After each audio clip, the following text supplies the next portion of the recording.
Go. Baik, Assalamualaikum warahmatullahi wabarakatuh. Waalaikumsalam warahmatullahi wabarakatuh. Selamat pagi dan salam sejahtera, salam dan bahagia Bapak Ibu semua. Yang pertama, saya ucapkan terima kasih pada Bapak dan Ibu guru, kemudian juga anak-anakku, perwakilan. Jadi hari ini adalah akan melaksanakan kegiatan diseminasi terkait dengan kegiatan calon guru penggerak angkatan ke-7 dengan materi atau di modul 1.4 yaitu budaya positif. Jadi untuk budaya positif ini sangat penting ya Bapak Ibu. Baiklah, untuk menghemat kegiatan ini, yang pertama kita akan mendengarkan arahan dari Bapak Fadli Yuli Janur sebagai Kepala SMA Negeri 2 Sebulu. Kepada Bapak Fadli kami persilakan.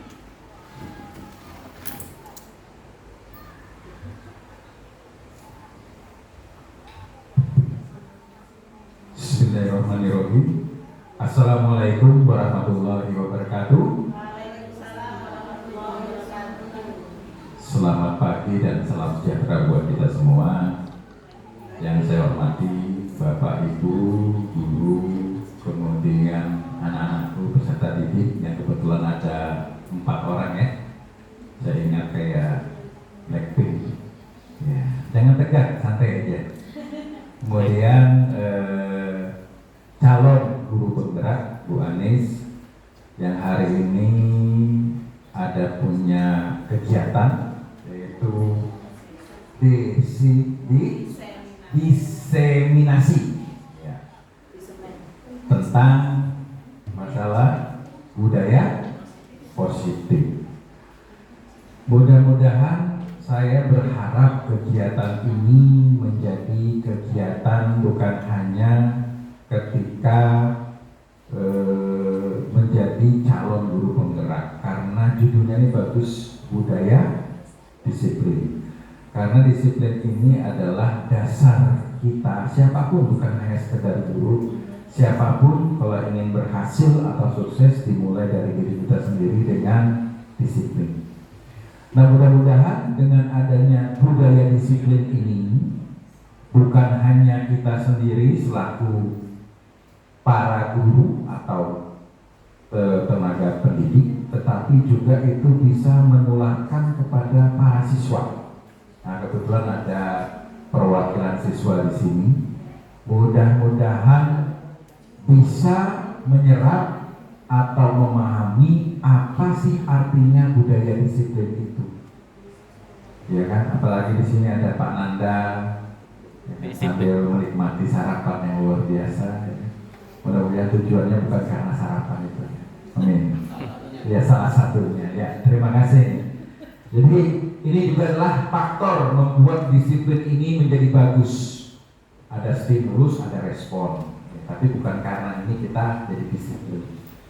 Jadi harapan saya selaku kepala sekolah, mudah-mudahan ini atau disiplin atau budaya disiplin ini memang menjadi kebiasaan kita. Menjadi kebiasaan kita, bisa karena biasa ataupun biasa karena bisa.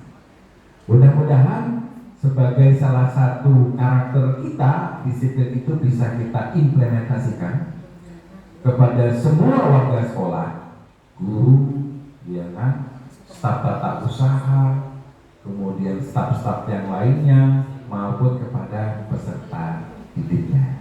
Nah, makanya setiap sekolah itu pasti ada memberikan aturan-aturan yang biasanya adalah membiasakan untuk disiplin dalam hal apapun. Bukan hanya datang ke sekolah disiplin, tetapi juga hal-hal yang lainnya. Disiplin dalam mengerjakan tugas, disiplin misalnya kita beragama Islam, orang Muslim, tepat waktu sholatnya, dan lain sebagainya. Jadi saya kira mudah-mudahan ini menjadi budaya kita, budaya di Semandalu, dan saya berharap dari calon guru penggerak ini juga bisa memberikan contoh sehingga disiplin ini menjadi karakter kita semua.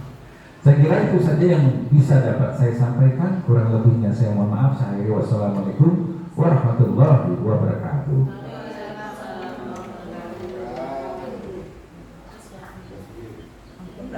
Baik, terima kasih Bapak Fadli yang telah memberikan arahan terkait dengan budaya positif, yang mana memang harapan kita semua yang nantinya akhir dari kegiatan budaya positif ini anak memiliki karakter disiplin.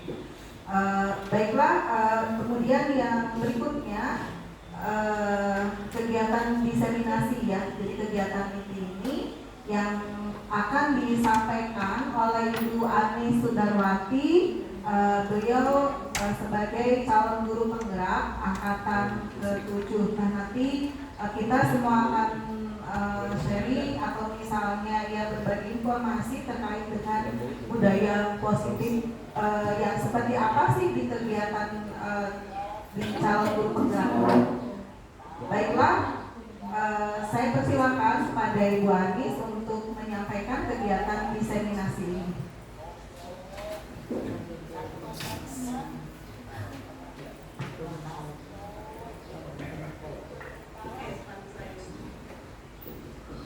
Baik, Assalamualaikum warahmatullahi wabarakatuh.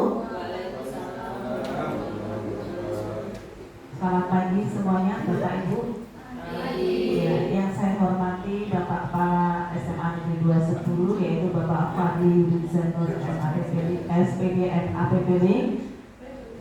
Yang saya hormati juga Ibu Wiwin Widiati sebagai pembicara, dan yang saya hormati juga Bapak Ibu Guru yang berkenan meluangkan waktunya untuk hadir pada kegiatan saya ini, dan kepada anak-anakku sekalian saya juga ucapkan terima kasih atas kerelaan hatinya untuk meluangkan di kegiatan saya. Selawat serta salam tak lupa kita panjatkan kepada pertama-tama marilah kita panjatkan rasa syukur kita kehadirat Allah SWT, yang mana pada kesempatan kali ini kita diberikan kesehatan, diberikan waktu untuk berkumpul dalam kegiatan saya ini, yaitu diseminasi tentang budaya positif di sekolah. Diseminasi ya. Salam serta salam tak lupa kita panjatkan kepada junjungan kita Rasulullah SAW, itu Nabi Muhammad SAW.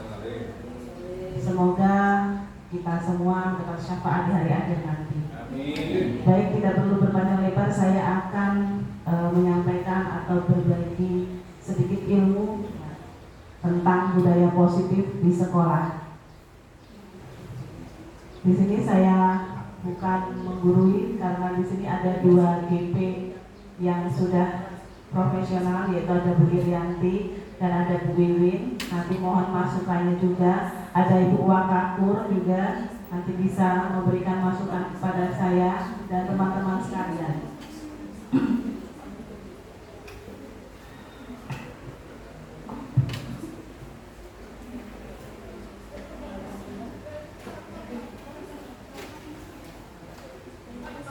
Baik, di sini saya menyampaikan modul 1.4 tentang budaya positif di sekolah. Nah, sebelum saya menyampaikan budaya positifnya langsung, saya akan menyampaikan keterkaitan antar materi di modul 1.4,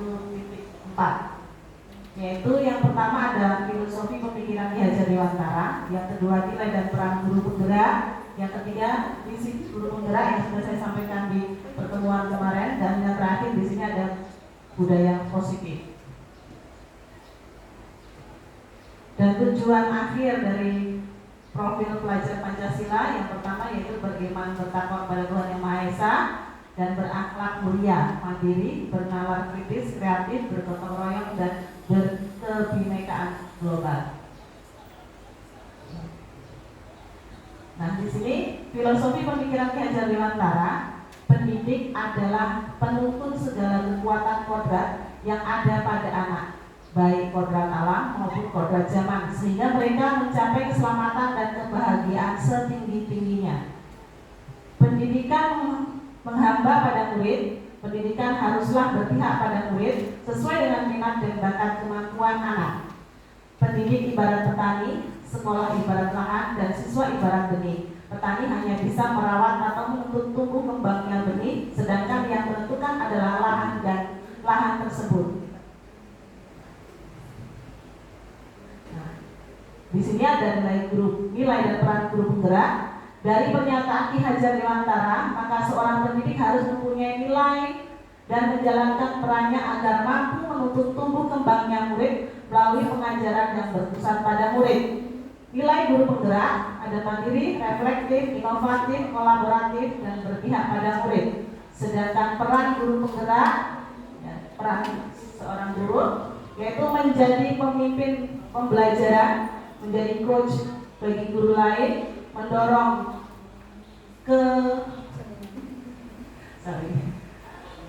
kolaborasi, mewujudkan kepemimpinan murid, dan menggerakkan komunitas praktisi.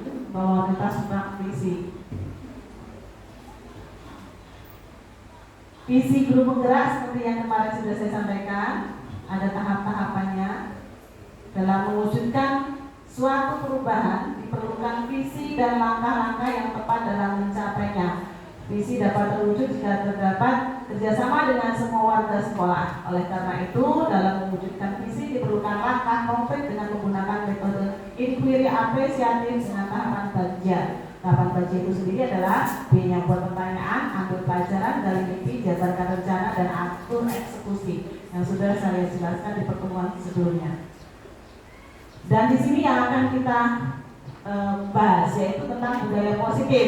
Berdasarkan penerapan bagian tersebut akan muncul pembiasaan positif di sekolah yang kita kenal dengan budaya positif. Budaya positif ini akan menimbulkan rasa aman dan nyaman bagi murid dalam proses pembelajaran. Budaya positif juga dapat mendorong murid untuk mampu berpikir, bertindak, dan mencipta sebagai proses memerdekakan dirinya sehingga murid lebih mandiri dan bertanggung jawab. Nah, di sini ada disiplin positif, nilai kebijakan dan keyakinan kelas. Disiplin positif itu apa? Disiplin positif merupakan pendekatan mendidik anak untuk melakukan kontrol diri dan pembentukan kepercayaan diri. Nilai kebijakan dan keyakinan kelas. Tujuan mulia di sini mengacu pada nilai-nilai dan prinsip-prinsip mulia yang dianut seseorang. Selanjutnya ada posisi kontrol. Jadi guru itu mempunyai posisi kontrol. Guru itu sebagai apa? Ya, pemberi hukuman, pembuat rasa bersalah, sebagai teman, sebagai pemantau, atau sebagai manajer. Selanjutnya kebutuhan dasar. Kebutuhan dasar bertahan hidup, kasih sayang dan rasa diterima, penguasaan kebebasan dan rasa diterima. Selanjutnya ada segitiga restitusi. Segitiga restitusi itu pada saat kita menangani anak dalam masalah. Menstabilkan, yang pertama yaitu menstabilkan identitas, validasi tindakan yang salah, dan yang terakhir menanyakan keyakinan. Nah, di sini saya akan buka kitab di LMS ya, karena di sini kurang lengkap.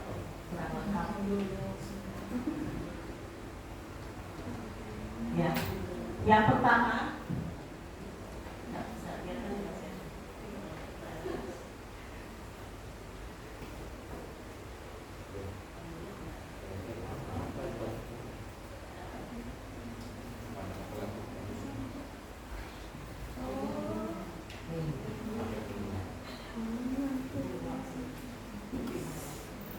dimakan deh. ya silakan dimakan.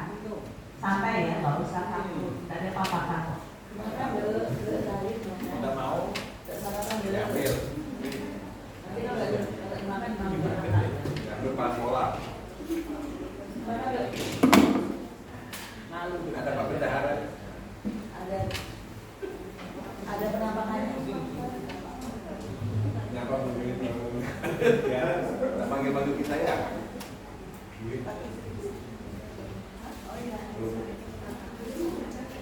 Oke, di sini yang pertama yaitu tentang teori kontrol dari Dr. William.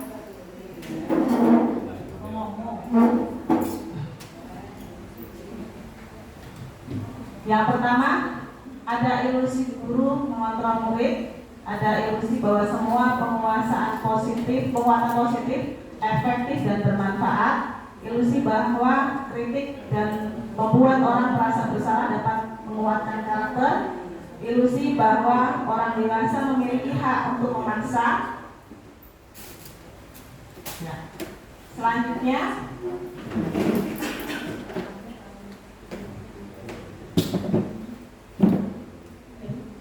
nah, di sini ada namanya stimulus respon dan teori kontrol. Ada stimulus respon yaitu realitas atau kebutuhan kita. Kebutuhan kita sama, semua orang yang punya hal yang sama. Kita mencoba mengubah orang agar berpandangan sama dengan kita. Perilaku buruk dilihat sebagai suatu kesalahan. Orang lain bisa mengontrol saya. Saya bisa mengontrol orang lain. Pemaksaan ada pada satu bujukan gagal, model berpikir menang kalah. Sedangkan teori kontrolnya ada realitas. Kebutuhan kita berbeda. Ya, realitasnya kan kebutuhan kita memang berbeda. Setiap orang memiliki gambaran berbeda. Kita berusaha memahami pandangan orang lain tentang dunia. Semua perilaku memiliki tujuan. Hanya Anda yang bisa mengontrol diri Anda sendiri. Anda tidak bisa mengontrol orang lain. Jadi kalau ada yang bilang saya bisa mengontrol Anda, itu tidak benar. Yang bisa mengontrol adalah diri kita sendiri. Selanjutnya kolaborasi dan konsensus menciptakan pilihan-pilihan baru. Model berpikir menang. Kalau yang stimulus tadi berpikirnya menang kalah, saya menang kamu kalah. Sedangkan di teori kontrol berpikirnya sama-sama menang. Selanjutnya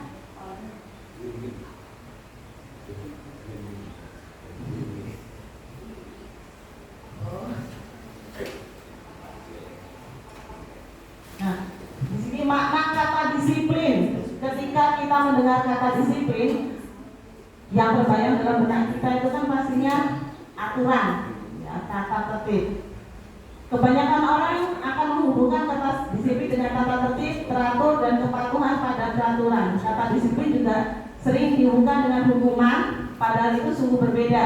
Karena belajar tentang disiplin positif tidak harus dengan memberi hukuman, justru itu adalah salah satu alternatif terakhir dan kalau perlu tidak digunakan sama sekali. Dalam budaya kita, makna kata disiplin dimaknai menjadi sesuatu yang dilakukan seseorang pada orang lain untuk mendapatkan kepatuhan. Kita cenderung menghubungkan kata disiplin dengan ketidaknyamanan. Bapak Pendidikan Nasional yaitu Ki Hajar Dewantara menyatakan bahwasanya di mana ada kemerdekaan disitulah harus ada disiplin yang kuat. Sesungguhnya disiplin itu bersifat self disiplin, yaitu kita sendiri yang mewajibkan kita dengan sekeras-kerasnya. Tetapi itu sama saja, sebab kalau kita tidak dapat melakukan self disiplin, wajiblah penguasa lain mendisiplinkan kita. Dan peraturan demikian itulah harus ada di dalam suasana yang merdeka. Jadi disiplin itu dari diri kita. Kalau sudah kita tidak bisa mendisiplinkan diri kita, maka harus ada orang lain yang bisa mendisiplinkan kita. Selanjutnya, tidak ada. Nah, di sini ada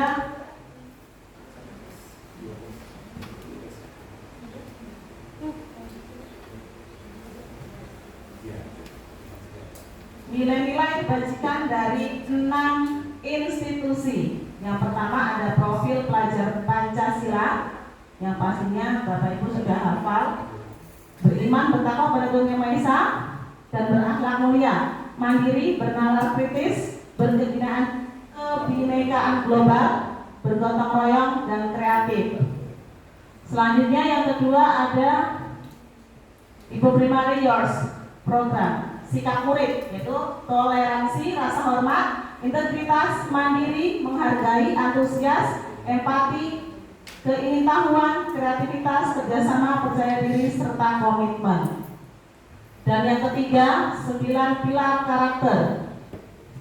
Cinta Tuhan dan segenap ciptaannya, kemandirian dan tanggung jawab, kejujuran, hormat dan santun, dermawan, suka menolong dan gotong royong, percaya diri, kreatif dan bekerja keras, kepemimpinan dan keadilan, baik dan rendah hati, toleransi, kedamaian dan kesatuan. Selanjutnya yang keempat yaitu petunjuk seumur hidup dan keterampilan hidup. Keterampilan hidup ada dapat dipercaya, lurus hati, pendengar yang aktif, tidak merendahkan orang lain, memberikan yang terbaik dari diri. Petunjuk hidup, peduli, penalaran, bekerja sama, keberanian, keingintahuan, usaha, keluasan, berorganisasi, kesabaran, keteguhan hati, kehormatan, memiliki rasa humor.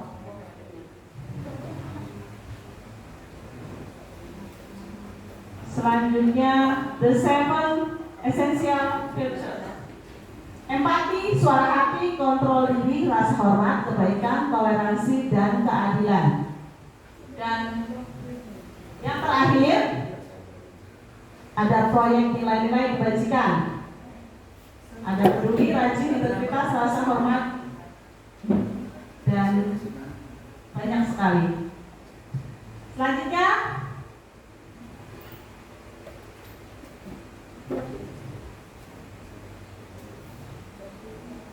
nah di sini ada teori motivasi, hukuman, dan penghargaan. Motivasi, hukuman, dan penghargaan. Hukuman dan penghargaan itu bagaimana?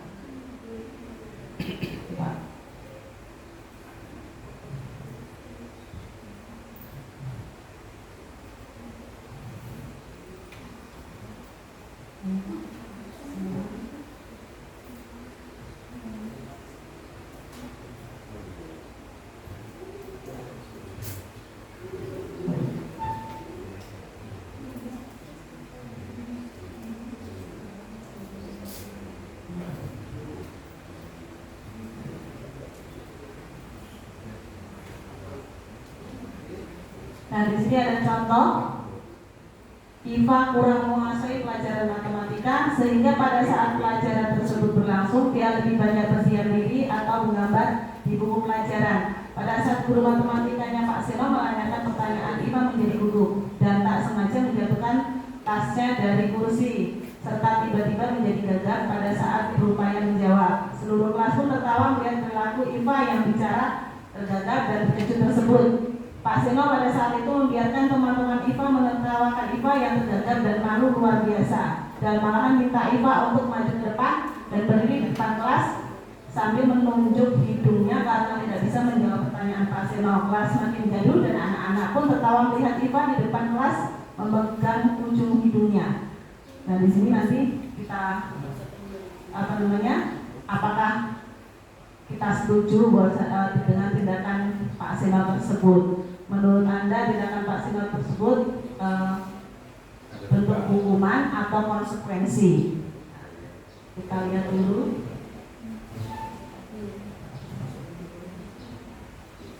Nah,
Oke, kita bisa di sini bisa melihat ada identitas gagal dan identitas sukses. Jadi hukuman itu termasuk ke dalam identitas gagal.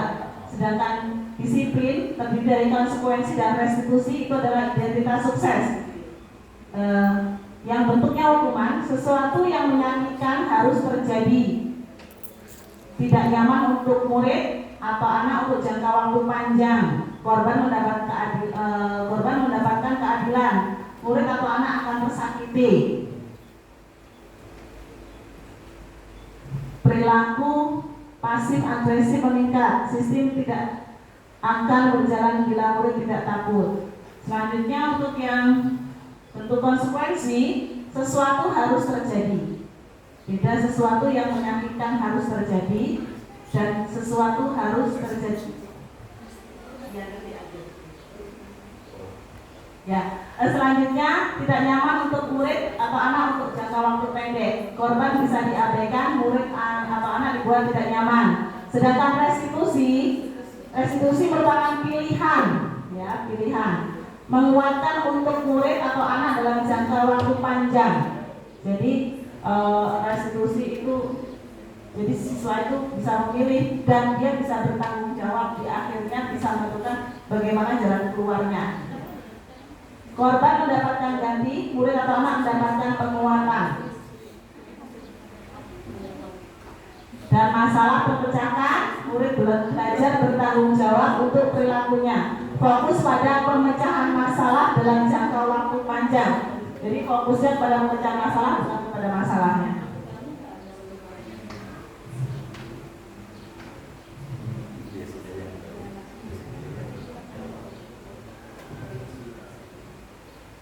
Ya.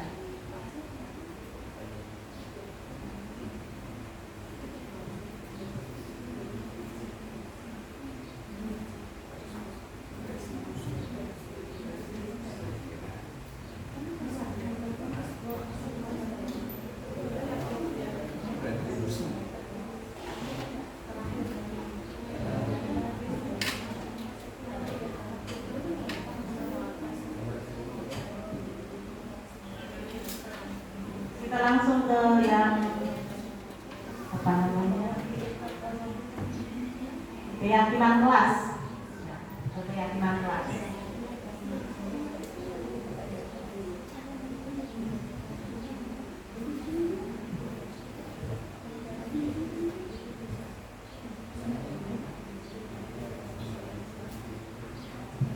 Ya, keyakinan kelas dengan peraturan kelas itu berbeda ya. Kalau keyakinan kelas itu dibuat oleh seluruh masyarakat kelas, guru, dan disetujui oleh pihak sekolah. Ya. Sedangkan peraturan itu dibuat dari pihak sekolah. Mengapa kita memiliki peraturan tentang penggunaan helm pada saat mengendarai kendaraan roda 2 atau motor? Coba ya. Ini sebagai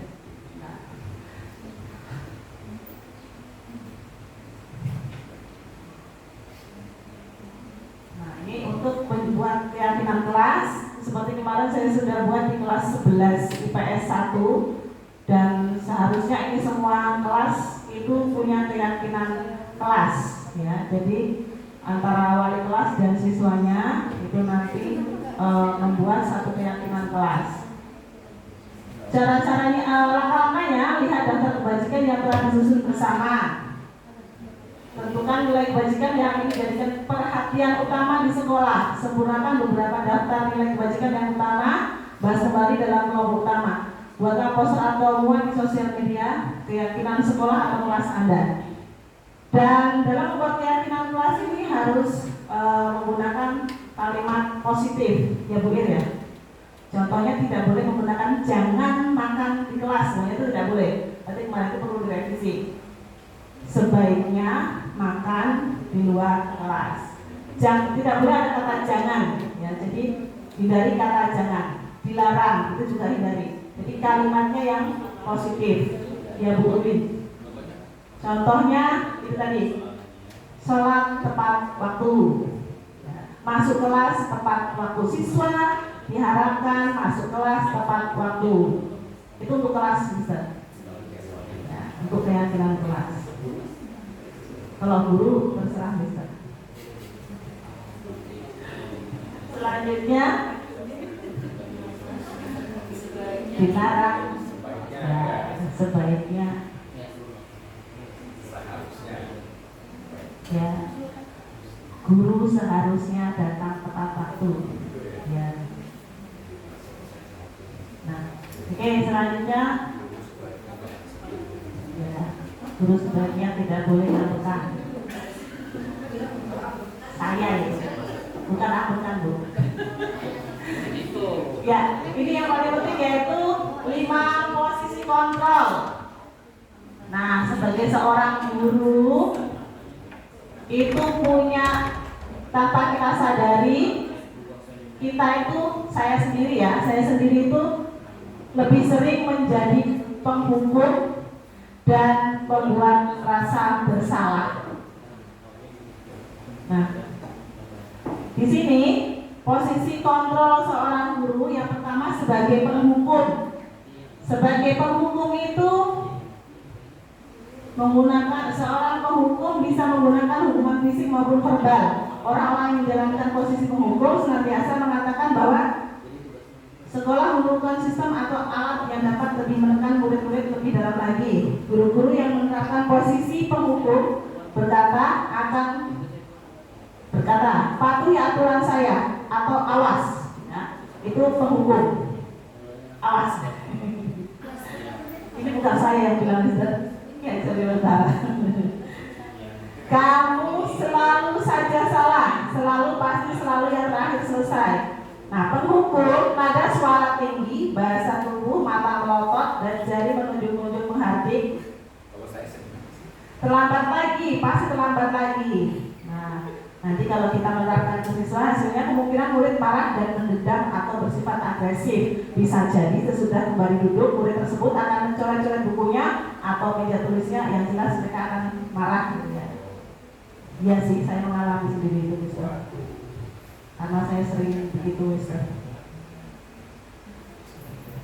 Ya, pendidik sebagai pembuat rasa bersalah, sering saya kayak gitu. Contohnya saya sering kayak gini. Kalian kok gak kasihan sih sama ibu? Ibu ini sudah capek-capek. Nah, itu sering. Posisi ini biasanya guru akan bersuara lebih lembut. Ya, pembuat rasa bersalah akan menggunakan keheningan yang membuat orang lain merasa tidak nyaman, bersalah atau rendah diri. Kata-kata yang keluar dengan lembut akan seperti contohnya, ibu sangat kecewa sekali dengan kamu. Berapa kali bapak harus memberitahu kamu, contohnya. Gimana coba kalau orang tua kamu tahu kamu berbuat begini? Itu contohnya guru sebagai bersalah, membuat rasa bersalah.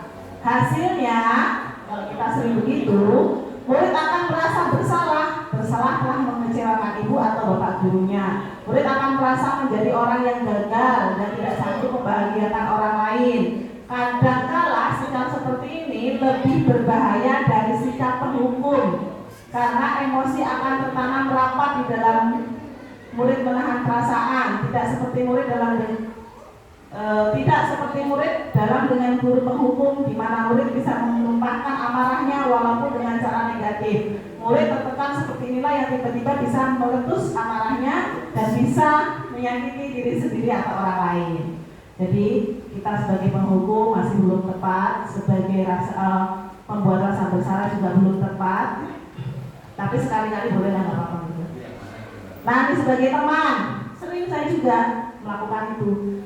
Ya, guru pada posisi ini tidak akan menyakiti murid, namun akan tetap berupaya mengontrol murid melalui persuasi. Persuasi itu ya bagaimana Bu Wiwi? Ya, ajakan gitu ya. Ayo duduk, ayo Towi, ya. Posisi teman pada guru bisa negatif atau positif. Positif di sini berupa hubungan baik yang terjalin antara guru dan murid. Sedangkan negatifnya siswa jadi ngelapak gitu ya, berani gitu ya. Jadi kayak teman gitu, jadi seenaknya. Ya, selanjutnya yang keempat, posisi keempat yaitu guru sebagai pemantau. Memantau berarti mengawasi. Pada saat kita mengawasi, kita bertanggung jawab atas perilaku orang-orang yang kita awasi. Posisi pemantau berdasarkan pada peraturan-peraturan dan konsekuensi dengan menggunakan sanksi atau konsekuensi. Nah, kamu tahu kan kamu melanggar aturan apa? Ya. Berarti kamu harus apa? Nah, itu adalah sebagai pemantau. Dan yang terakhir, ini yang paling yang harus diikuti sebenarnya, yang harus kita laksanakan. Yaitu yang terakhir sebagai manajer. Manajer adalah posisi di mana guru berbuat sesuatu dengan murid, mempersilahkan murid, mempertanggungjawabkan perilakunya, mendukung murid agar dapat menemukan solusi atas permasalahannya sendiri. Seorang manajer telah memiliki keterampilan di posisi teman maupun pemantau, dan dengan demikian bisa jadi di waktu-waktu tertentu kembali kepada kedua posisi tersebut bila diperlukan. Namun bila kita menginginkan murid kita menjadi manusia yang merdeka, mandiri, bertanggung jawab, maka kita perlu mengacu pada restitusi yang dapat menjadikan murid kita sebagai manajer bagi dirinya sendiri. Di manajer murid diajak untuk menganalisis kebutuhan dirinya. Kita kasih contohnya saja. Apa yang kita yakini, kembali ke keyakinan kelas. Apa kamu meyakininya? Contohnya itu kata-katanya. Jika kamu meyakininya, kamu bersedia memperbaikinya. Jika kamu memperbaiki ini, hal ini menunjukkan apa tentang dirimu. Tugas seorang manajer bukan untuk mengatur perilaku seseorang. Kita membimbing murid untuk dapat mengatur dirinya. Seorang manajer bukannya memisahkan murid dari kelompoknya, tapi mengembalikan murid kepada kelompok tersebut dengan lebih baik dan kuat. Hasilnya pasti akan bagus. Ini contohnya. Adi, apakah kamu tahu jam berapa sekolah dimulai? Tahu Pak, jam 7. Ya, jadi kamu terlambat, kira-kira bagaimana kamu akan memperbaiki masalah ini? Saya bisa menanyakan teman saya Pak untuk mengajar tugas yang tertinggal. Baik, itu bisa dilakukan. Apakah besok akan ada masalah untuk kamu akan bisa hadir tepat waktu ke sekolah? Tidak Pak, saya bisa hadir tepat waktu. Baik, saya hargai usahamu untuk memperbaiki diri. Intinya, kalau kita kedudukannya sebagai manajer, bisa menganalisis kesalahan anak dan membuat anak itu bertanggung jawab dan menjadi lebih baik lagi. Mereka tidak merasa disalahkan. Selanjutnya, setelah posisi kontrol,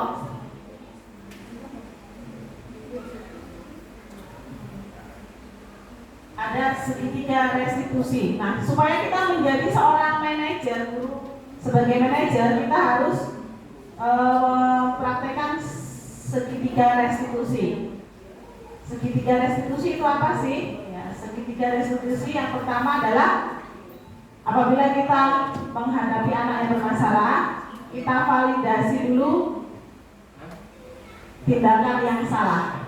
Kita validkan dulu tindakan yang salah. Kita tanya, contoh nih, contoh Salsa ini kan datang terlambat. Saya panggil, Salsa, kamu tahu kenapa ibu panggil kamu? Salsa langsung, iya Bu, saya datang terlambat. Kenapa bisa terlambat? Nah, ini memvalidasi tindakan ya. Selanjutnya menstabilkan identitas. Stabilkan dulu identitas, kenapa kamu bisa terlambat. Saya bangun kesiangan Bu, bangunnya jam berapa? Saya bangun jam 7. Kenapa bisa bangun jam 7? Tadi malam saya tidurnya kemalangan. Kenapa tidur malam? Saya main game. Nah, kamu tahu kesalahan kamu di mana? Ya Bu, saya tahu. Kamu tahu kamu melanggar kata tersebut? Ya Bu. Ya. Selanjutnya, untuk memperbaiki ini supaya kamu besok tidak terlambat lagi dan seterusnya, apa yang bisa kamu lakukan? Saya tidak akan. Nah, ini terakhir di keyakinan. Ya, saya tidak akan tidur telat. Saya tidak akan bermain game sampai larut malam. Terus selain itu, pagi saya suruh ibu saya membangunkan supaya tidak terlambat. Bisa janji? Ya Bu. Nah, itu adalah termasuk ke dalam keyakinan kelas. Jadi ada segitiga restitusi. Yang pertama, validasi tindakan yang salah. Yang kedua, menstabilkan identitas. Dan yang terakhir yaitu keyakinan kelas. Jadi kalau kita menjadi seorang guru yang posisinya sebagai manajer, nggak boleh langsung kita sebenarnya, tapi realnya realnya nggak tahu gitu ya. Ya mudah-mudahan bisa ya bisa ya, bisa menjadikan anak itu menjadi lebih baik lagi. Intinya kalau di budaya positif ini kan kita supaya anak itu menjadi bisa bertanggung jawab atas kesalahannya dan memperbaikinya. Ya. Saya rasa itu untuk materi budaya positif boleh masukan dari Bapak Kepala Sekolah, dari Ibu GP, Bu Irianti dan Bu Iwin dan teman-teman sekalian serta anak-anak yang ada di sini. Dan saya akhiri terima kasih. Assalamualaikum warahmatullahi wabarakatuh. Waalaikumsalam.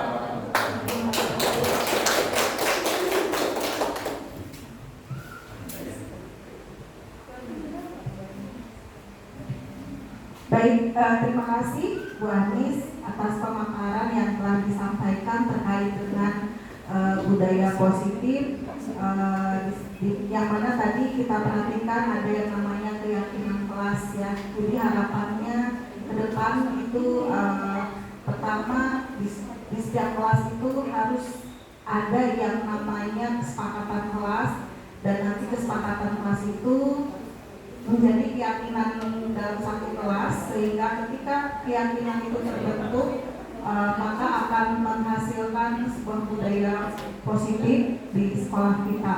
Baiklah Bapak Ibu, berikutnya mungkin ada tambahan dari Bu Il, mungkin dari guru penggeraknya terkait dengan materi budaya positif ini ada yang oh iya alumni PT.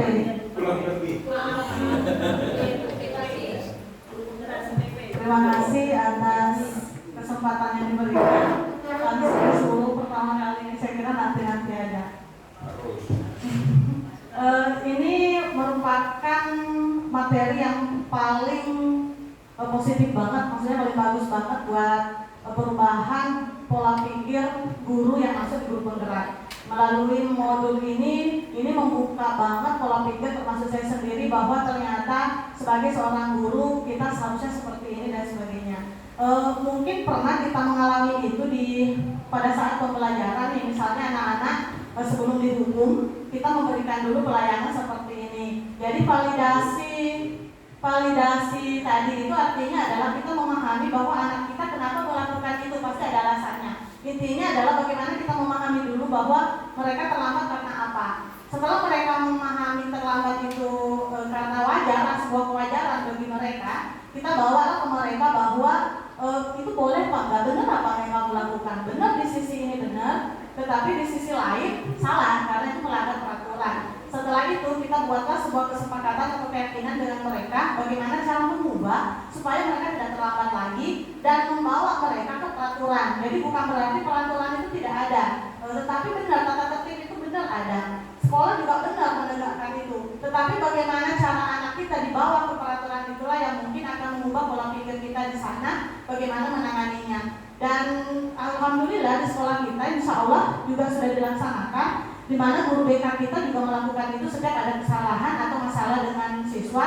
Saya melihat bahwa di BK itu sudah dilakukan segitiga restitusi seperti ini. Jadi tinggal bagaimana lagi kita guru-guru lagi untuk menanganinya. Kemudian mungkin untuk saran aja bahwa karena ini merupakan materi yang luar biasa sekali, mungkin seluruh guru juga perlu memahami ini, sehingga ada di sini narasumber kita, ada Bu Anis yang bisa menjadi narasumber mendalami kembali materi ini, kemudian diberikan kepada guru-guru yang ada. Mungkin kita bisa membentuk komunitas tadi karena sudah ada di modul tadi, bergabung bersama komunitasnya Bu Wiwin yang belum kita kembangkan lebih jauh lagi, di mana mungkin kita akan belajar di sana menangani siswa dengan baik. Materi ini pernah saya bawakan waktu IHT tentang budaya positif, di mana waktu itu kita berkelompok, kemudian teman-teman membuat kesepakatan kelas, kemudian beberapa guru sudah menerapkannya di kelas, membuat kesepakatan kelas. Kemudian Bu Wiwin juga pernah sudah meminta beberapa guru untuk membuat kesepakatan kelas. Kemudian waktu itu juga saya sempat menjelaskan tentang posisi kontrol guru, bahwa yang paling penting itu adalah posisi manajer, di mana di manajer itulah kita membuat segitiga restitusi tadi. Dan pemahaman baru saya adalah bahwa yang ditanyakan Pak Budi waktu itu saya ingat sekali, boleh nggak dari 5 posisi ini bisa enggak kita bisa berganti-ganti? Kata Pak Dudi tidak mungkin kan kita di posisi manajer terus, pasti beberapa kali itu ada. Waktu itu pembelajaran kita bahwa kalau manajer ya manajer saja. Ternyata saya baru dapat dari Bu Anis bahwa pada saat kita sudah menguasai posisi teman dan pemantau, itu bisa kita buat menjadi posisi kontrol kita. Jadi tidak harus manajer, tapi terkadang kita akan menjadi teman, terkadang kita menjadi pemantau, yang kemudian titik akhirnya adalah kita akan menjadi manajer. Jadi ujungnya ke sana. Dan ini menurut saya luar biasa sekali sih materi ini, dan ini tidak hanya buat teman-teman yang ada di sini, kalau bisa seluruh guru nanti kita bisa memberikan materi ini, dan beberapa siswa juga kita bisa memahamkan bahwa kalau nanti kamu ada masalah kami wawancarai, bukan berarti kita memperpanjang masalah, tetapi bagaimana kita memahamkan kamu. Dan di kelas mungkin kita akan butuh waktu banyak sekali sampai 2 jam pelajaran mungkin untuk bisa memahamkan mereka bahwa untuk bisa awal tadi memvalidasi identitas mereka itu yang sangat penting. Bagaimana mereka memahami bahwa kamu itu sebenarnya alasanmu kenapa melakukan kesalahan-kesalahan ini. Contoh kecil Pak, yang surat izin surat itu tuh mereka itu membantu temennya membuatkan surat, tapi tanda tangan memasukkan tanda tangan orang tua. Nah menurut saya itu bukan hal yang baik. Mungkin wajar bagi kita, tetapi bukan hal yang baik karena itu akan menjadi budaya negatif sampai ke depan. Memasukkan tanda tangan itu adalah hal yang tidak baik. Nah ini yang perlu kita validasi identitas ini ke anak-anak. Bagaimana mereka memahami bahwa itu tuh tidak boleh, alasannya kenapa dan lain sebagainya. Dan itu perlu waktu memahami itu, karena anak-anak bilang ya wajar dong, orang biasa sih kan bangun teman dan lain sebagainya. Nah ini hal-hal seperti ini, budaya-budaya seperti ini sih yang perlu kita kembangkan di sekolah untuk membentuk karakter-karakter yang baik ke depan. Terima kasih atas kesempatannya. Itu saja tambahan dari saya. Terima kasih ilmunya hari ini. Saya kira assalamualaikum warahmatullahi wabarakatuh.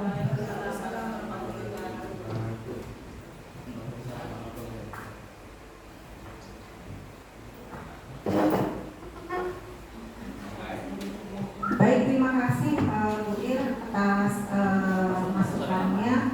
Mungkin dari Bapak Ibu guru yang lain atau siswa pembina OSIS. Berat pertanyaannya bener ya. Ya. Sebenarnya untuk pembina OSIS. Oh iya, subhanallah. Ternyata Apa Bu? Itu loh, ini kan bagus untuk CCGP. anak-anak OSIS sebenarnya. calon guru penggerak. Buat apa? Membuat persetujuan untuk di OSIS. OSIS kan bisa buat itu. Calon guru pengzumba. Oke Bu, mungkin yang mau saya sampaikan kan kalau misalnya kan berarti di sini guru itu yang bagus yang kayak Ibu tadi bilang kan berarti sebagai manajer gitu kan. Tapi bagaimana Bu, karena kan sosialisasi ini saya rasa masih sangat kurang mungkin terhadap guru-guru yang masih bukan penggerak, bahkan mungkin masih banyak dari kita, mungkin saya sendiri pun masih menjadi tipe yang seperti tadi Bu, yang merasa membuat siswa merasa bersalah gitu kan, yang ternyata dampaknya tadi dikatakan bahkan lebih buruk daripada langsung menghukum anak-anak karena bisa melakukan hal yang lebih. Nah jadi gini Bu, bagaimana kan kita juga nggak bisa langsung mengubah pandangan guru, apalagi mungkin Ibu maaf kalau misalnya kayak kita yang masih baru terus kita kasih info baru nih kepada gurunya, Bu begini hal-hal yang ini loh yang bagus.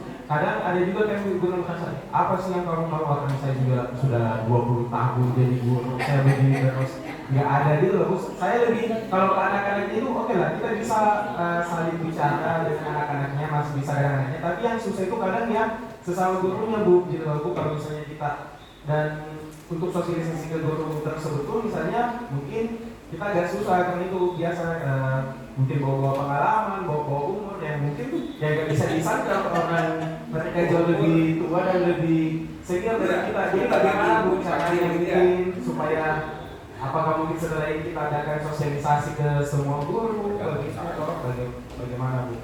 Atau mungkin Ibu deh sebagai guru penggerak kalau mau menyampaikan ke guru yang lebih tua bagaimana kira-kira caranya supaya nanti saya juga bisa contoh gitu Bu.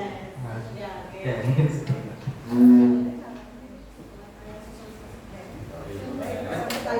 Ini mah bukan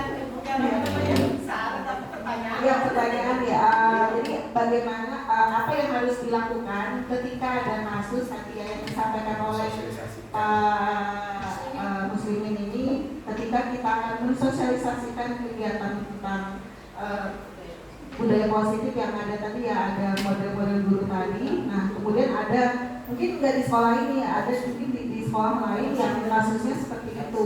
Kita ingin memberikan sesuatu hal yang baik, namun terkendala tadi ketika kita berhadapan dengan guru-guru yang memang memiliki masa kerja yang cukup lama, 20 tahunan, dan memiliki banyak pengalaman dan susah untuk mengikuti apa yang baiknya untuk diri seorang guru itu seperti itu.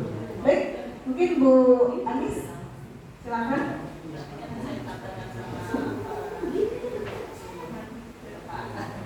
Baik, terima kasih Pak Mus atas pertanyaannya.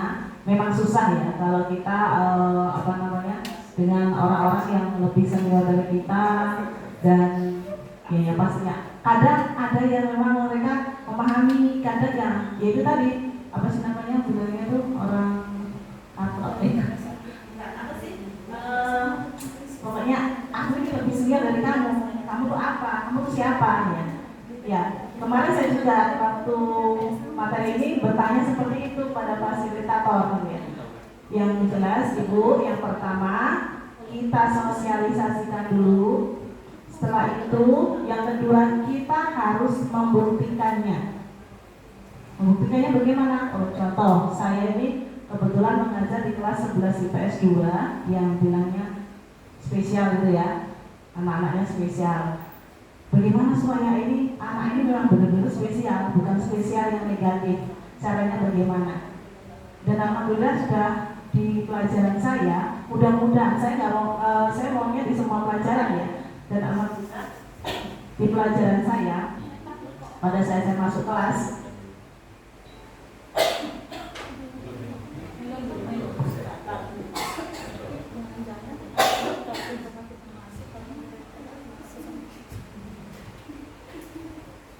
ya, di kelas 11 IPS 2 itu pada saat saya masuk kelas itu sudah banyak sekali perubahannya. Perubahannya yaitu mereka yang awalnya kalau ada guru kadang dia tidur di dalam kelas ya, ada yang asik main HP sendiri. Dengan pelan-pelan ya mencoba menerapkan segitiga restitusi itu tadi dan mencoba menjadi manajer. Alhamdulillah sudah ada perubahan walaupun belum signifikan. Yaitu yang pertama sosialisasi, selanjutnya kita juga harus melakukan tindakan, membuktikan bahwasanya dengan cara seperti ini bisa menjadikan anak menjadi lebih baik. Yang pastinya jangan juga pernah kita bosan-bosan untuk menyampaikan kebaikan ya Pak Musya. Mungkin tambahan dari Mister yang lebih bagus.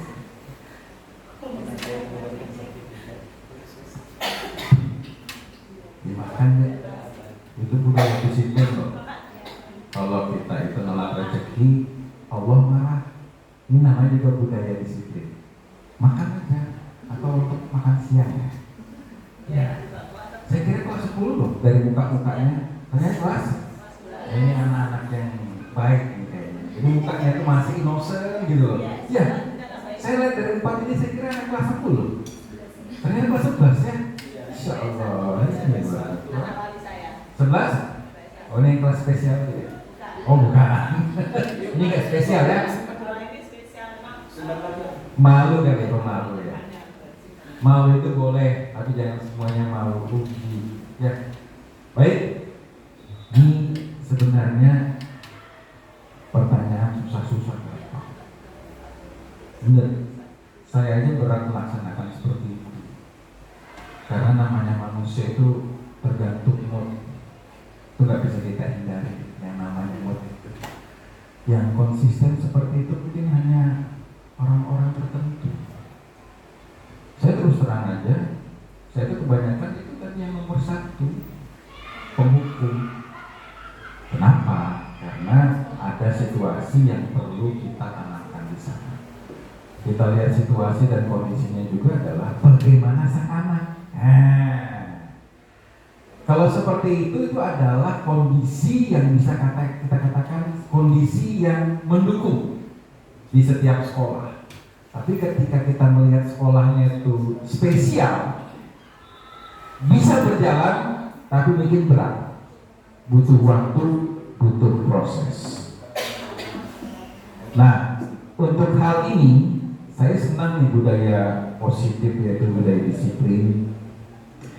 Yang jelas yang pertama, kita harus support semua warga sekolah, terutama adalah guru-gurunya dulu. Kita harus komitmen dan konsisten di guru-gurunya. Dengan cara pertama ya harus disosialisasikan. Dan ini pun kita bisa buat terhadap guru-guru sebenarnya, bukan hanya kepada siswa. Oke, kita sosialisasikan.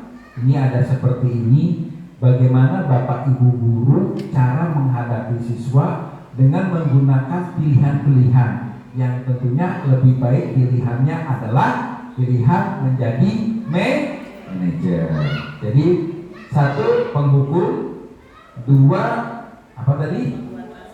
Membuat rasa bersalah, 3 sebagai teman, dan keempat adalah manajer. Itu kelima ya. Keempatnya apa?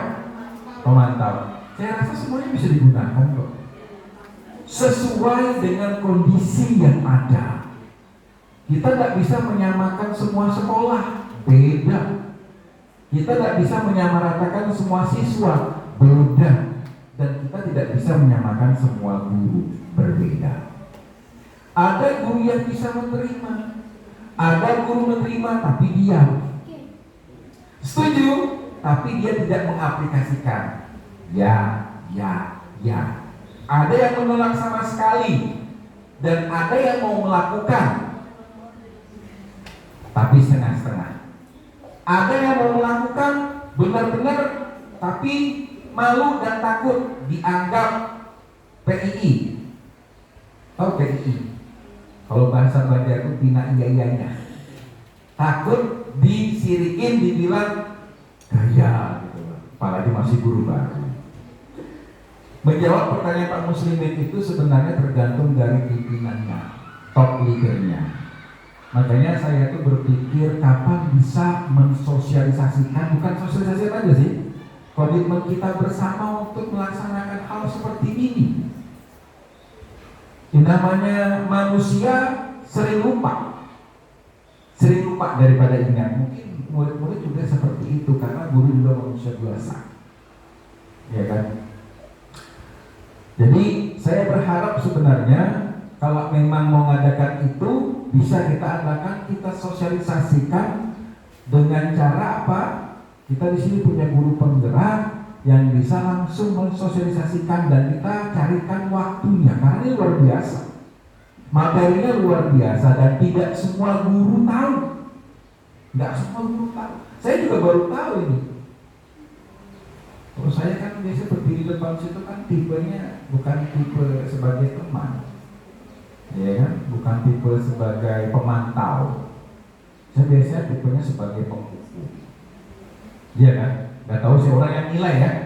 Ini kalau lihat kepala sekolah harus ditakuti ya. Kalau perlu kepala sekolah yang nggak ada, patungnya aja ditakutin gitu. Oh mantau ya, oh ternyata saya dipantau orang lain juga. Jadi saya berharap kepada rekan-rekan, ini bagus nih. Jadi kalau untuk Pak Muslimin, jawabannya gampang tuh Pak Muslimin. Yang jelas kita sudah berbuat baik. Kalaupun kita mendapatkan jawaban seperti itu, minimal kita sudah memberitahukan yang benar. Tapi jangan lantas kita tiba-tiba tidak mau selalu berbuat baik. Karena berbuat baik itu memang diharuskan walaupun penerimaannya tidak sesuai dengan yang kita harapkan. Makanya kata orang, jangan berhenti berbuat baik walaupun tujuan kita baik, ternyata terkadang niatan kita juga tidak diterima dengan baik. Minimal kita sudah memberitahukan. Kalaupun memang ada seperti itu, itulah dunia. Namanya dunia ya seperti itu. Ada orang menerima, ada yang tidak. Ada yang suka, ada yang tidak. Minimal kita sudah memberikan yang terbaik. Dan ingat, semua itu butuh proses. Ini kan proses sebenarnya. Tidak langsung ujuk-ujuk kita mendapatkan hasil.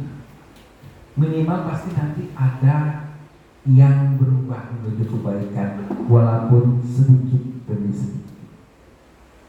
Kita nggak bisa memaksakan mengukur baju orang lain dengan mengukur baju kita sendiri, nggak bisa. Karena setiap orang mempunyai karakter yang berbeda-beda. Tapi minimal kita sudah mencontohkan dengan baik dan mengajak kepada kebaikan. Nah, ini bagus ini. Nanti kita carikan Bu Widati waktunya untuk materi. Saya senang di materi ini karena juga memberikan masukan buat saya. Nggak boleh pakai ancaman. Kamu kalau nggak masuk besok nggak lulus. Nah itu kan saya sering seperti itu. Iya kan? Seharusnya tidak boleh seperti itu. Harusnya kamu kalau nggak masuk keluar. Nah, lebih parah lagi. Memang berat.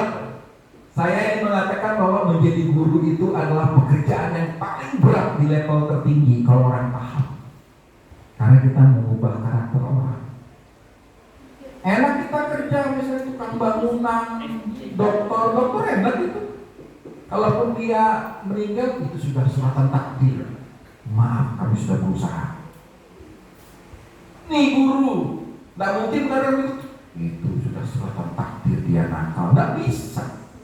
Orang tua maunya anak saya bagus. Jadi kasihkan kepada kita seorang guru hanya manusia biasa yang juga punya kehidupan masing-masing di rumah. Nah, adik-adik juga harus tahu. Nah, ini anak-anak juga harus paham karena guru ini juga pasti punya permasalahan di rumah. Kalau paham antara guru dan murid, tercipta komunikasi yang baik, murid juga paham menghargai gurunya, begitu juga gurunya. Insya Allah itu aman di kelas itu. Nah ini perlu kesepakatan guru dan murid. Asalkan muridnya paham dengan tanggung jawabnya. Bu, nggak bisa kerjakan tugas hari ini, oke hari apa? Oke, berarti hari ke depan bisa dikerjakan. Nah itu kan komitmen bersama. Nah jadi harusnya jangan manggil anak-anak yang begini. Ini anak-anak baik semua. Dan anak-anak yang spesial itu dikumpulkan di sini, gitu loh. Kalau ini mah diginikan aja langsung aja, suruh makan aja tak mau kan? Itu kalau anak yang spesial itu belum disuruh makan, habis sama piring-piringnya itu. Kalau anak yang spesial. Jadi saya berharap kepada teman-teman guru jangan berhenti berbuat baik, jangan berhenti untuk mengajarkan hal-hal yang baik. Salah itu biasa. Kalau kita tidak melakukan, kita tidak tahu itu benar atau salah. Minimal kalau kita sudah tahu salah, lalu kita berubahnya. Itu saja. Jadi intinya adalah jangan bosan berbuat baik. Walaupun penerimaan orang-orang berbeda-beda dan tidak semuanya baik. Jangan berhenti. Apapun itu nanti alasannya, penerimaannya tidak baik, minimal kita sudah berbuat baik. Karena sudah orang melihatnya ya, kadang baik kadang tidak, tetapi Allah tahu apa niatan kita. Allah tahu nawaitu kita apa. Tidak usah pedulikan dengan hal seperti itu. Intinya adalah niat kita baik. Itulah dunia, itulah bumi. Nanti ketika di akhirat baru nantinya semuanya enak-enak dan aman-aman saja. Jadi saya berharap pada rekan-rekan yang ada di sini teruslah berbuat baik. Mari kita introspeksi kalau misalnya kita berbuat kesalahan, intinya adalah tetap maju bersama, hebat semua. Dan terakhir saya mengatakan jangan lupa bahagia dan jangan lupa tersenyum. Dengan tersenyum membuat kita selalu bahagia. Dengan bahagia kita akan tersenyum. Dengan tersenyum kita mengingat kita selalu bersyukur karena kita masih diberikan kehidupan. Kalau tidak hidup lagi baru itu nanti paham gitu, minta hidup kembali. Jadi jangan lupa bersyukur, jangan lupa bahagia, dan terakhir jangan lupa tersenyum. Dengan senyuman bisa membahagiakan orang lain. Nah tuh kayak Pak Dayat itu senyum dia kan, jadi kita ikut tertawa karena senyumnya juga lucu. Iya, nggak usah terlalu apa ya, menahan-nahan senyum, tertawa, karena tertawa itu adalah obat buat kita. Iya kan, kita nggak tahu punya masalah, anak-anak kita punya masalah juga, makanya tersenyum bahagia. Karena dengan begitu kita menghilangkan penyakit kita.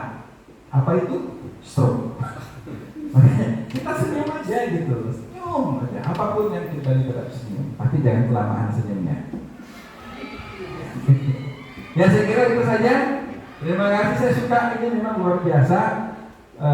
Materinya bagus, masukan dari Bu Ir dengan Pak Muslimin tadi. Saya juga terpikir untuk mensosialisasikan ke teman-teman.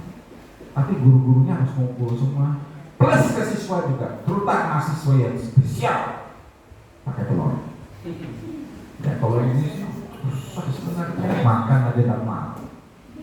Gitu ya. Saya kira itu saja. Terima kasih. Saya Iri. Wassalamualaikum warahmatullahi wabarakatuh.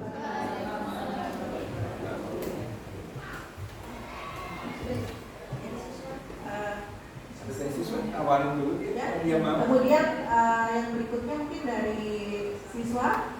Ada? Boleh? Ya, silakan. Saya senang nanti diam-diam nanti luar biasa. Ayo, mungkin kepala sekolahnya terlalu kejam. Iya, nggak apa-apa, aman. Berdiri Pak, berdiri Pak. Nah, kelihatan. Nah, cantiknya kelihatan. Perkenalkan, nama saya Meliana Putri dari 11 IPS 1.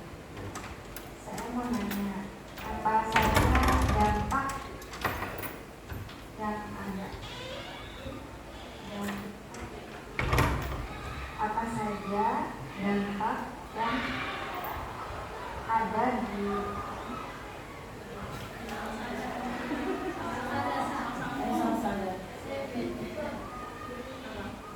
Ayo, anak IPS itu harus. apa saja dampak yang ada di dalam budaya positif di sekolah? Ada positif negatifnya, ada yin dan yang. Itu aja. Tambah nih. Iya dong. Assalamualaikum warahmatullahi wabarakatuh. Perkenalkan, nama saya Kota Nadira. Saya bertanya, bagaimana cara menciptakan budaya yang positif di sekolah? Susah. Ini nih. Ya. Ini makan ini positif. Positif ini. Baik, langsung saja deh yang jawab ini monggo. Dengan saya lagi. Tidak dibayar sih. Baik, terima kasih Meliana sama Salsa yang pertama tadi. Apa dampak budaya positif di sekolah? Ya, segala sesuatu itu pasti kan ada dampaknya ya, baik itu dampaknya positif atau negatif. Walaupun namanya juga budaya positif, tapi pasti ada dampak juga negatifnya ya. Kalau dampak positifnya pastinya itu sudah jelas. Kalian siswa-siswi ini akan menjadi siswa-siswi yang bertanggung jawab ya, atas apa yang sudah kalian lakukan ya, dan kalian bisa menyelesaikan masalah kalian itu sendiri. Itu tadi ada inovatif, mandiri ya, bertanggung jawab dan salah satunya ya. Jadi yang pastinya dampak positifnya itu sangat bagus ya. Tapi dampak negatif itu juga pasti ada. Contoh nih, kalau ada siswa yang spesial tadi itu, kita kasih budaya positif kayak gini, belum tentu mereka bisa mengikuti apa yang kita sampaikan. Contoh nih, anaknya emosionalan, kita panggil, tahu-tahu langsung, apa nih, kenapa bu, saya mau ada apa, blablabla ya. Biasanya kan seperti itu. Jadi dampak positif dan negatif itu pasti ada. Negatifnya, ya pastinya ada. Ya, selain dari siswa, dari guru juga ada. Contohnya itu tadi ya, kalau ada yang bilangnya Pak Mus tadi, kamu itu siapa? Kamu tuh guru berapa tahun sih jadi guru? Saya ini sudah jadi guru 20 tahun lebih. Itu dampak negatifnya contohnya. Selanjutnya salah satu ini, apa tadi contoh? Bagaimana cara menciptakan budaya positif di sekolah. Nah, ini yang agak susah, tapi sebenarnya gampang kalau kita semua menyadari bahasanya budaya positif itu sangat penting ya. Budaya positif itu akan terlaksana apabila seperti yang Mister bilang tadi, semua warga sekolah itu mendukung, ya. Semua warga sekolah, orang tua itu mendukung. Saat ini nih, kami membudayakan kalian supaya ke sekolah tidak boleh harus tepat jam 7.15. Nah, ini kadang ada orang tua yang tidak menerima, atau contoh nih ada ekskul yang lebih dari jam 4, ada juga orang tua yang kenapa sekolah kok sampai jam segini. Nah, itu kan kadang ada orang tua yang tidak. Ada juga ya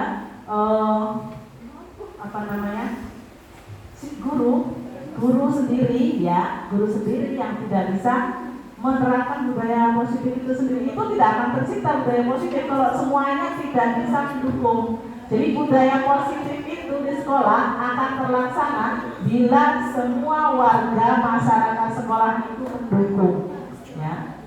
Contoh di kelas CPS 1 aja, saat ini ada beberapa yang melakukan tidak melaksanakan budaya positif, tidak setuju, ya.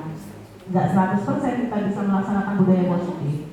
Jadi jawabannya budaya positif akan terlaksana bila kita semua berkolaborasi dan melaksanakan budaya positif itu sendiri, ya. Tetapi tidak menutup kemungkinan bila kita selalu ayo kita berbuat positif, ini salah, ini benar, ya. Itu insya Allah kedepannya akan jadi bagus. Bagaimana? Ya, paham aja. Ngetes aja kayaknya. Ada lagi Indri atau si siapa namanya? Email ya? Oh, apa? Salah antara email. Salah program, tulisan itu salah. Buka-buka IPA seperti ini kayaknya. Sudah? Cukup? Cukup. Terima kasih ya. Baik Bapak Ibu dan anak-anakku sekalian, sepertinya waktu sudah sekitar 1 jam lebih ya. Jadi mungkin untuk kegiatan diseminasi hari ini kami cukupkan sekian. Terima kasih atas kehadirannya. Kemudian tadi apa yang sudah disampaikan oleh kepala sekolah, insya Allah ada kegiatan lanjutannya yang ada waktu kegiatan sosialisasi terutama untuk Bapak Ibu semuanya. Terima kasih. Saya selaku pembacara mohon maaf apabila dapat kesalahan baik dari sengaja maupun tidak disengaja. Terima kasih juga atas kehadirannya. Saya akhiri. Wassalamualaikum warahmatullahi wabarakatuh. Waalaikumsalam warahmatullahi wabarakatuh. Selamat siang, salam baik.